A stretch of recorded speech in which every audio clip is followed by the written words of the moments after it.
Hello friends, आप सभी का मेरे यूट्यूब चैनल आरपी अपडेट्स में बहुत बहुत स्वागत है। आज हम चर्चा करेंगे दीक्षा ऐप में एक नए कोर्स मुद्रा शिक्षण की समझ के प्रश्न उत्तर पर चर्चा करने से पहले अगर आप हमारे चैनल पे नए हैं तो प्लीज़ मेरे चैनल आरपी अपडेट्स को सब्सक्राइब करना न भूलें और बगल के बेल आइकन को दबाएं ताकि मेरा जो भी वीडियो जाए उसका सबसे पहला नोटिफिकेशन आपको मिले।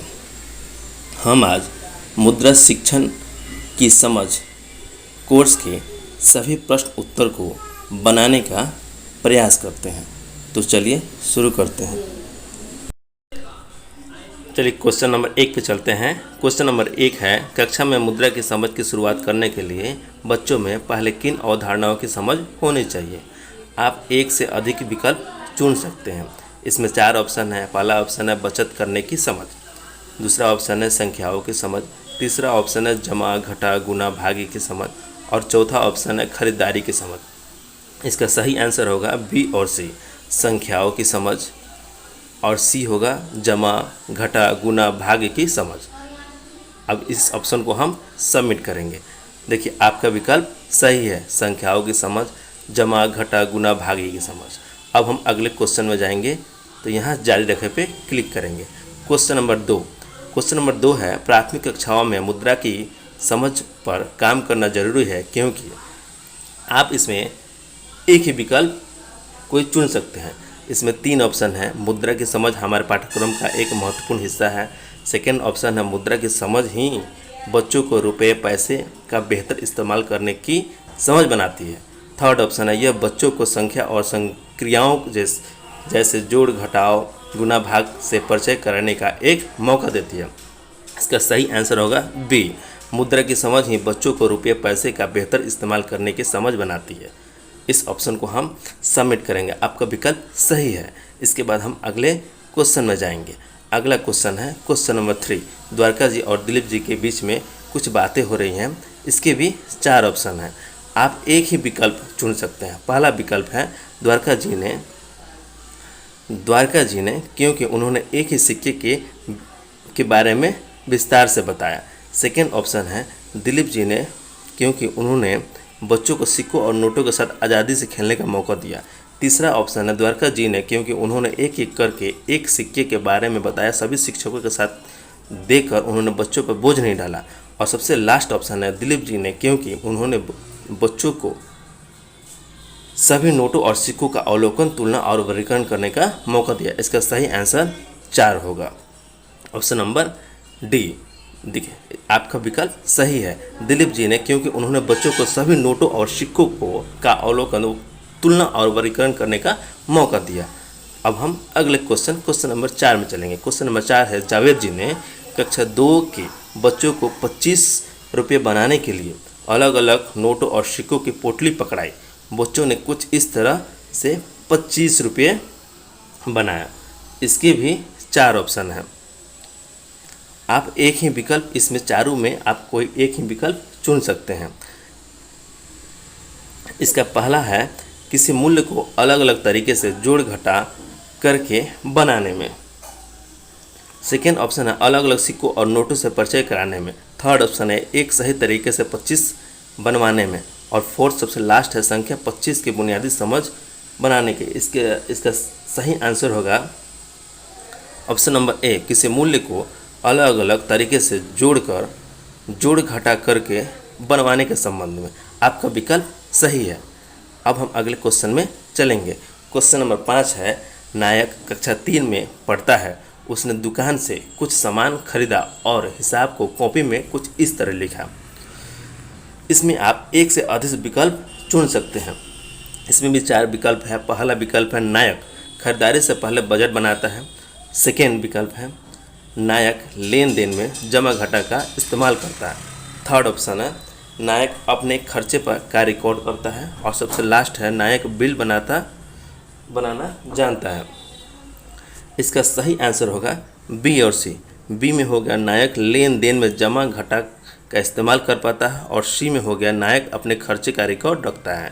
अब इसे हम सबमिट करेंगे। आपका विकल्प सही है। अब हम अगले क्वेश्चन में चलेंगे। Question number 6। यहाँ पे तरुण कक्षा 3 में पढ़ता है। एक दिन उसने अपनी नानी की गुल्लक तोड़ दी। ठीक है, ये सारे ऑप्शन हैं। इसमें आप एक ही विकल्प चुन सकते हैं। इसमें 4 विकल्प है। तरुण को बता सकते हैं कि पैसों का उपयोग अब नहीं होता, इसलिए इसके बारे में समझाना जरूरी नहीं है। सेकेंड ऑप्शन है, तरुण को रुपये और पैसों के संबंध में समझाने के लिए कुछ गतिविधि कराई जाए। थर्ड ऑप्शन है, तरुण के आगे कुछ पैसे से संबंधित ऐसी समस्या बार बार नहीं आएगी, इसलिए उसे सिर्फ उत्तर बताया जाए। सबसे लास्ट ऑप्शन है, तरुण को असली में पैसों की मदद से चीज़ों को खरीदने का मौका देना चाहिए। इसका सही आंसर बी होगा। आपका विकल्प सही है। तरुण को रुपये और पैसों के संबंध में समझाने के लिए कुछ गतिविधियां कराई जानी चाहिए। क्वेश्चन नंबर 7 है।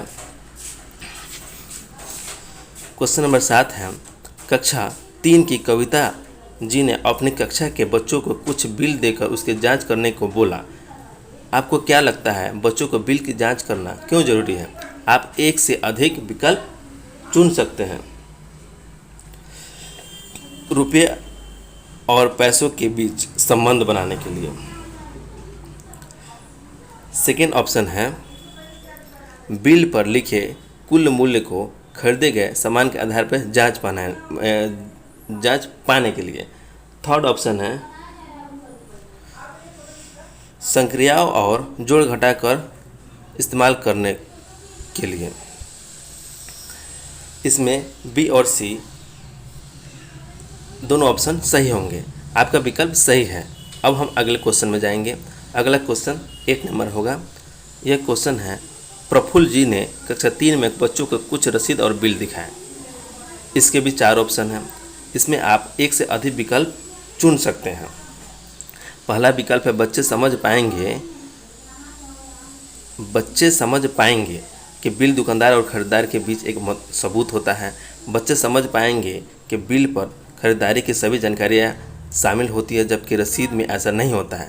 थर्ड ऑप्शन है, बच्चे समझ पाएंगे रसीद की तुलना में बिल क्यों लेना बेहतर है। और सबसे अंतिम ऑप्शन है, बच्चे समझ पाएंगे कि दुकान का नाम और तिथि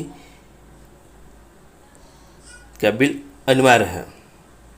इसमें पहला, दूसरा और तीसरा 3 ऑप्शन सही है। अब इसे हम सबमिट करेंगे। अब अगले क्वेश्चन में चलेंगे। अगला क्वेश्चन नंबर 9 है। इसमें अलका जी ने कक्षा 5वीं में बच्चों को बाजार में मिलने वाले ऑफर से जुड़े कई सवाल किए हैं। इसके भी 4 ऑप्शन हैं। इसमें आप एक से अधिक विकल्प चुन सकते हैं। पहला विकल्प है, बच्चों में ग्राम की समझ विकसित करना। सेकेंड ऑप्शन है, बच्चों को ऐसी परिस्थिति देना जहां वे किसी फैसले को लेने के तर्क को बता पाएँ। थर्ड ऑप्शन है, बच्चों को मौका देना कि किसी ऑफर में वे बच्चों के अलग अलग पहलुओं को तुलना कर पाएँ। और सबसे अंतिम ऑप्शन है, बच्चों को अनुपात से परिचित कराना। इसमें आंसर होगा बी और सी। अब इसे सबमिट करेंगे। आपका विकल्प सही है। अब हम चलेंगे सबसे अंतिम नंबर क्वेश्चन पे। क्वेश्चन है नंबर 10। रानी कक्षा में पढ़ती है। उसको उसकी मम्मी ने 100 रुपये देकर बाजार से आटा लाने को कहा। इसके भी 3 ऑप्शन हैं। आप इसमें एक ही विकल्प चुन सकते हैं। पहला विकल्प है, वे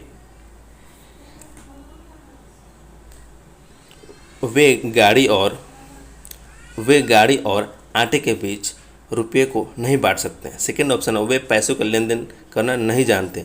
और सबसे थर्ड ऑप्शन है, वे खिलौना गाड़ी की जगह आटे की खरीदारी की ज़रूरत नहीं समझ पा रहे हैं। इसका सबसे अंतिम ऑप्शन सही होगा, वे खिलौना गाड़ी की जगह आटे की खरीदारी की ज़रूरत को नहीं समझ पा रहे हैं। इसी के साथ हमारा ये प्रश्न उत्तर समाप्त हुआ। धन्यवाद।